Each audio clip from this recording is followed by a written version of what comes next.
O Jornal do Meio-Dia está de volta e vamos falar sobre as eleições de 2024. A propaganda eleitoral é um momento importante para que os eleitores conheçam as propostas dos candidatos, mas ela só é permitida a partir do dia 16 de agosto. Então, como fazer a pré-campanha eleitoral sem desrespeitar a lei? E é para falar sobre esse assunto que está aqui no estúdio do Jornal do Meio-Dia o advogado especialista em direito eleitoral, José Antônio Rosa. Boa tarde, doutor José Antônio, seja bem-vindo aqui ao Jornal do Meio-Dia. Boa tarde, Lúcio, boa tarde, Camila. Boa tarde. Obrigado. Espero poder esclarecer aos milhares de candidatos desse estado sobre a questão da pré-campanha. A gente sempre ouve aí que na pré-campanha pode tudo, mas não pode pedir voto. Agora, eu gostaria de saber o seguinte, pode gastar quanto cada candidato na pré-campanha? Em regra geral, esse poder tudo aí é uma forma de falar que o candidato pode se movimentar, né? Ele pode andar, pode falar da campanha, pode falar da sua candidatura, pode pedir voto. Ele não pode pedir voto, a única coisa que ele não pode fazer é pedir voto nesse período, mas ele poderia fazer praticamente tudo que se faz na campanha, menos pedir voto.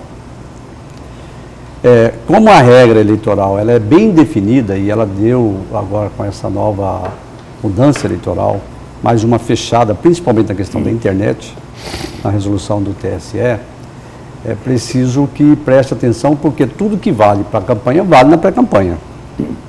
A questão financeira, cada candidato em cada município, a vereador ou a prefeito, tem um valor definido na lei, de quanto ele pode gastar naquela campanha oficialmente, né? Claro.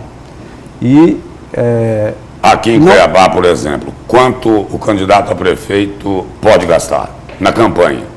Na última eleição foi algo em torno de 8 milhões de reais.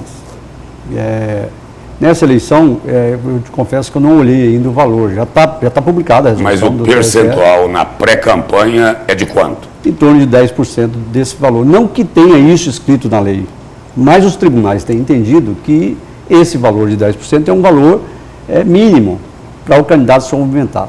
Então precisamos entender por que tem a pré-campanha, que não tinha até 2015. Na eleição de 2014 não tinha pré-campanha. Por que ela passou a existir a partir de 2015? Porque houve alteração da regra eleitoral e a campanha, que era de 3 meses, passou a ser de 45 dias. Então mudou-se essa regra e os candidatos que não são conhecidos simplesmente não têm condições nenhuma de em 45 dias se tornarem conhecidos. Sim. E mudou-se também no meio do caminho a regra para os vereadores. Como o tempo é muito curto, não tem tempo para todos os candidatos a vereador. Não dá para você colocar 1 minuto, 30 segundos. O prefeito, sim, tudo bem, você tem como colocar, mas para o vereador, não. Então, para os vereadores ainda mudou, para piorar, colocou 20 minutos ao longo da programação normal, diários, para todos os candidatos a vereadores de todos os partidos.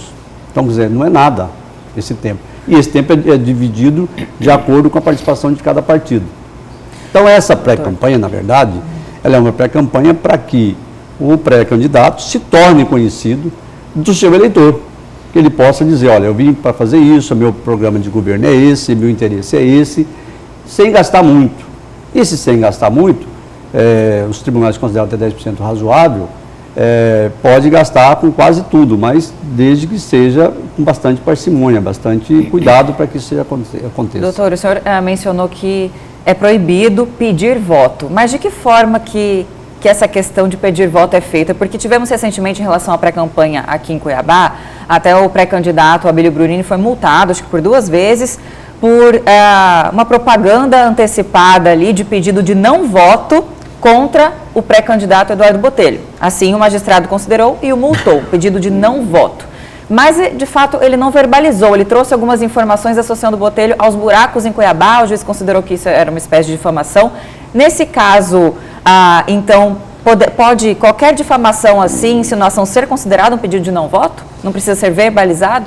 Como eu disse aqui, a regra geral na pré-campanha, ela é a mesma regra da campanha. E na campanha você não pode denegrir a imagem do candidato.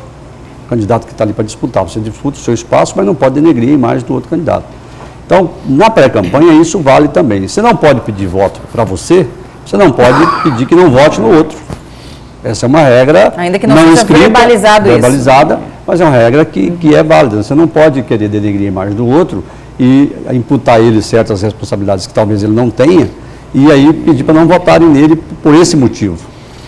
Então, essa pré-campanha negativa também não é permitida, não se pode fazer. Com relação à internet, que esses fatos ocorreram todos na internet, né? Sim, na internet. É possível o pré-candidato fazer uma pré-campanha na internet. É evidente que os candidatos que têm visibilidade, que são aqueles que têm mandato parlamentar ou outros mandatos, o prefeito candidato à reeleição, o deputado federal, o deputado estadual, o vereador candidato à reeleição, esses não precisam de muito esforço para aparecer na mídia, na internet, já tem os seus seguidores e tal. O outro que precisa, esse que precisa, o candidato que precisa, ele pode na internet, na sua rede social privada, fazer demonstração do que ele quer fazer como vereador ou como prefeito. E para isso ele pode até impulsionar essa rede social dele com valor que seja demonstrável, ou seja, tem que sair do bolso dele ou do bolso do partido, para que ele possa dizer, olha, eu vou impulsionar isso aqui num valor mínimo, claro. Vamos supor que ele gastaria durante a campanha R$60 mil para impulsionar a campanha dele, ou R$70 mil. 7 mil, 8 mil reais aqui seria razoável que ele gastasse durante a pré-campanha. Isso é permitido, isso ele pode fazer, para que ele possa divulgar e se mostrar ao eleitor, dizer o que ele veio e demonstrar que ele tem interesse em ajudar e o eleitor possa demonstrar interesse em votar nele no futuro. Começa aí uma caminhada para a campanha. Os principais candidatos, via de regra, têm campanhas milionárias. E aí o seguinte, no caso das fake news, multa para esses candidatos não incomoda, porque dinheiro não é o problema. No caso das fake news, é só multa? Não, as fake news agora tomou um status maior, o Tribunal Superior Eleitoral resolveu enfrentar para valer essa questão e pode levar inclusive à cassação do registro quando for pedido. Então isso agora vai fazer parte do dia a dia. Então aqueles que se arriscarem a serem descobertos, e vai ser descoberto, porque não tem como você fazer uma fake news e não ser descoberto, inteligência artificial, qualquer uma dessas que for divulgada, você vai chegar no IP e vai chegar em quem fez. E vai descobrir, Thaís acabou de dar uma notícia do Delgatti. Ele que foi lá dizer que foi ela que contratou. Tem diferença entre desinformação e fake news? É a mesma coisa. É a mesma coisa. A fake news, a deep news, né, que é o que você faz com a inteligência artificial, ela é um pouco mais grave porque você coloca palavras na boca da pessoa. Você, com a voz dela, você coloca coisas que ela não falou e coloca na voz dela. A desinformação é uma mentira, é uma coisa que tenta circular e quando você vai repetindo as mentiras, ela acaba se tornando verdade. As pessoas não conseguem desmentir isso. E nós temos uma situação hoje no Brasil que com a divulgação das fake news e da mentira corrente, feita principalmente pela ala da direita brasileira, eles são especialistas em pregar mentira e pregar desinformação.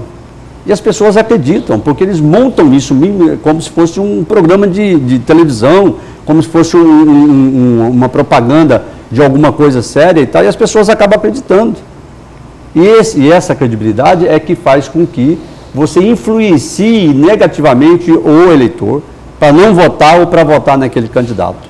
É isso que vai levar à punição mais ou menos severa daquele candidato que fizer esse tipo de comportamento. Obrigado pela presença e pelas informações aqui no Jornal do Meio-Dia. Só para complementar, esqueci de falar aqui, dia 15 agora de maio, os candidatos podem se preparar, abre o prazo para se começar a arrecadação através das vaquinhas virtuais, que aqueles candidatos que buscarem por isso, está na hora de ir atrás das empresas que são credenciadas pelo TSE para fazer essa vaquinha virtual, que talvez seja importante para cada um dos candidatos. É até uma forma de engajamento do eleitor na sua campanha.